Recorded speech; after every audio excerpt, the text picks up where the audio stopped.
এবং উপস্থিত আছেন জেলা যুব মোর্চার সম্পাদক সুজিত সমাদ্দার মহাশয়। এছাড়া উপস্থিত আছেন জেলার জিএস শ্রীকান্ত দা এবং অফিস সেক্রেটারি ভাই রাজা, এবং উপস্থিত আছেন এই মণ্ডলের লড়াকু নেতা, এই মণ্ডলের আইকন জয়দেব দা এবং তার সহযোদ্ধারা, এবং মঞ্চে আরও অনেকে উপস্থিত আছেন। এবং সকলে যারা আমার সামনে বসে আছেন সকলকে, এবং আমার মাইকের আওয়াজ যতদূর পর্যন্ত যাচ্ছে, দোকানদার ভাই, পথচলতি মানুষ এবং বিশেষ করে বিরোধী দলের যে সকল নেতারা ঘরে বসে শুনছেন এই আওয়াজ, তাদেরকে আমার আন্তরিক প্রীতি শুভেচ্ছা ও গৈরিক অভিনন্দন জানাই। আগামী 13ই মে আপনার গণতন্ত্র প্রতিষ্ঠার দিন, এক ভারতবর্ষের ঐতিহাসিক দিন, যে দিনে রানাঘাট লোকসভার প্রার্থী শ্রী জগন্নাথ সরকার মহাশয় এই লোকসভার প্রার্থী হয়েছেন।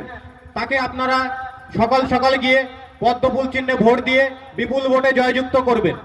আপনারা হয়তো ভাবতে পারেন সোজা মঞ্চে উঠেই কেন জগন্নাথ সরকারকে ভোটটা দেওয়ার কথা বলছে।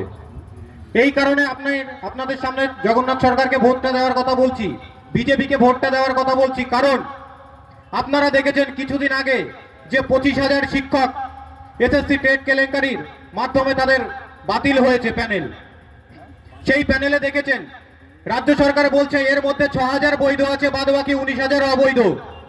তাহলে এই 19,000 অবৈধ আছে, সেই 19,000 অবৈধের মধ্যে আপনার ঘরের ছেলে মেয়ে বা কারোর ঘরের বৌমা ছেলে জামাই কেউ বা চাকরি পেতে পারত। তাদের যোগ্যতাকে একদম দূরে সরিয়ে দিয়ে এই অযোগ্যদের চাকরি দিয়েছে টাকার বিনিময়ে। সেখানে কি হচ্ছে? এই কারণের জন্য আপনাদের বলছি যে আপনারা ভোটটা দেবেন বিজেপি সরকারকে, জগন্নাথ সরকারকে। এই কারণের জন্য ভোটটা দিয়ে আপনারা বিপুল ভোটে জয়যুক্ত করবেন।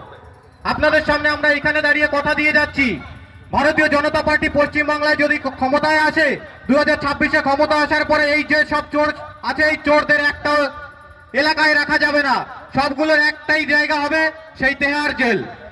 সেই তেহার জেলে সবার জায়গা হবে। কারণ দেখবেন আপনারা আপনাদের এলাকায় অনেক নেতা আছে যারা চাকরির নাম করে টাকা তুলেছে, এমনকি আধার কার্ডের কারেকশন করে দেওয়ার জন্য দেখবেন